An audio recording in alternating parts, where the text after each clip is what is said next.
Looking at all of this, I mean, there are those who are of the belief that, in the first place, if all these government agencies had been working optimally, we will not be faced with the kind of security threat and challenge that we're faced with today.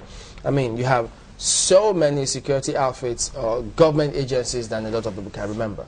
I mean, there are those who don't even know that there are offices of Identity Management Office in Lagos, Abuja, across the country. And then you talk about the orientation agencies.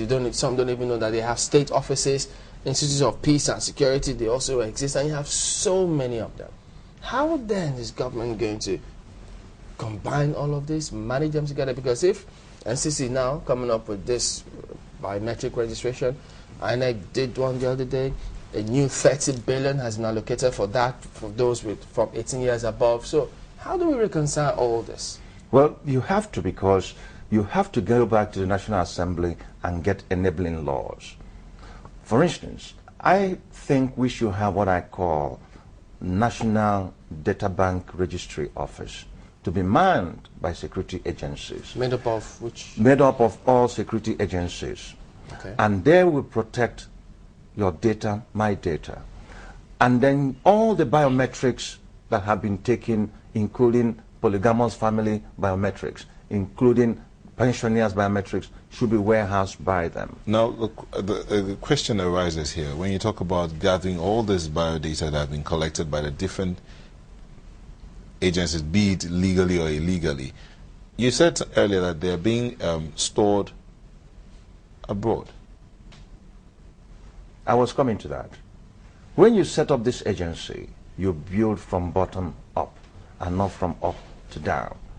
You now create the back end by using, whether it is Microsoft, Oracle, SAP database system that have been proven, and you configure the situation where you cannot hack into them. And even when you do, you don't succeed properly because of anti-intrusion devices that are put in place to warehouse these things. Could you break down the building from the bottom up? The building of bottom up is simple. You cannot build a car from tops to bottom. A car must have a chassis, and the chassis is what forms the mainframe of the vehicle. Therefore, in this data security, you have to have a data bank capability. If NCC had such data bank capability, once you go in to register your SIM card twice, they would have told you have already registered. But you can take the same SIM card that you have to the same carrier and try to register and see what it tells you. I have registered the same card twice because MTN did not or could not tell me that I have registered. Did it tell you that they had not uploaded it into the mail? That's the language. And now when you go to MTN, did they give you any receipt to show that you have registered? Did any of the carriers give you any receipt? For my checks, that no. You registered. So what about if your line is blocked and you go and say, I have registered? Prove it to us that you have registered. So the burden of proof comes back to you. Are you with me? Oh so dear. now some of these consultants that were used to register serious national security matters didn't even have identification of companies that they're working for.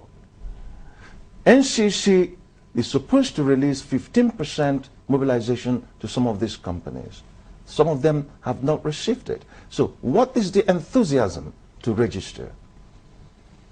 So you can't toy with Nigerian people's lives just because you feel that, hey, you wake up one morning and say, this idea is fantastic. So how should we get that straight now? Well, what we are going to get straight is I hope the National Assembly members can immediately put a stop to this. Or NBA can go to court and say, we want to stop this for now. And get NCC to come and show proof that there is a proper warehousing unit to warehouse all these things. What about the 7 billion that has already... I'm quite sure they'll have to account for it. On one occasion, in another broadcast media, I was with NCC managers. They claim that the money is not from federal government, that it came from the service providers' surcharge. And I said, are you not an IGR generator? If the money is not for federal government, it came to you, then you should send it into federation account. But I can tell you that that money have been mutilated as I speak to you. I'm not a friend of NCC. I don't wish to be their friend until they do the right thing for the Nigerians. Nigerians have suffered for this country. You talked about subsidy removal. The president is misadvised on that. I live in America. You cannot export agricultural produce from the US to EU nation without subsidy. You can't sell American cheese to EU because the EU cheese is cheaper priced. So American government now says, if the price differential we will make up with, and they pay farmers to do that. What is being subsidized here? Marilyn Oga talked about education in the Northeast and all that, deficiency or lack of it. So all the social problems truly affect our security situation. Look, members of Boko Haram were from a generation of Nigeria that fished mangala. Today there's no mangala fish in Lagos because Lake Chad has receded. In Chad, you have Kanuri Chadians. In Nigeria, you have Nigerian Kanuris. In Niger, the same thing. Now, during the era of Sani Abacha, when it was rumored that Nadeko is arming Nalekan, somebody thought wise to arm the Chadian Kanuris to be used as a counter balance. When democracy came in 1999, those boys with munitions who couldn't go back to fishing farms became armed robbers. Nigerian army instituted what they call Operation Saki. And they went there and dealt with them, and some of them withdrew, hid their weapons. A governor came in and saw that he could use them as political tools, and he formed ECOMOG. When he no longer needed them and the issue of Yusuf came up, these boys went back to where they had their munitions. Nobody talked about, I was the one that said, look, initially, we should dialogue with these people the way we did with Niger Delta. These boys cannot be called Muslims. The tone and the architecture of the war has changed. It's un-Islamic to take your life or kill somebody. It is un-Christian to kidnap somebody. So as much as we don't call kidnappers Christian militants, we cannot call Boko Haram Islamic militants. They are not true Muslims. There's something missing in this rule of engagement, and that is the usage of PSYOPs, psychological operation war, must be applied by the security agencies, because these people are committed, they are ideological, and you cannot kill them with force.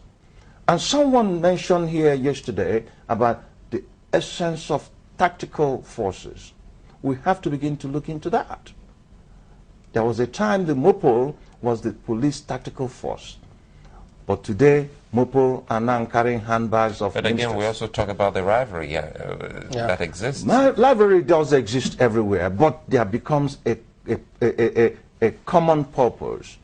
Prior to 9/11, the FBI would not show their hands to CIA. And the agency that handles counterterrorism in the United States is not the CIA, it is the FBI. You see, so since the formation of Homeland Security and since the 9/11 report was submitted, they had to fight for the nation. And that was one thing they accomplished. They said, we are going to make sure no other bomb explodes in America by any terrorist group. We are going to go foreign and disrupt their communication system and disrupt the organization structure. And they went in there because there were no enabling laws protecting the terror the way the Geneva Convention protects a uniformed soldier. So America could go in and pack 600 Taliban members to America and debrief them. From that debriefing, 10 years later, Osama bin Laden is dead. So you can't fight terror like you're fighting a conventional war. There must be tactical.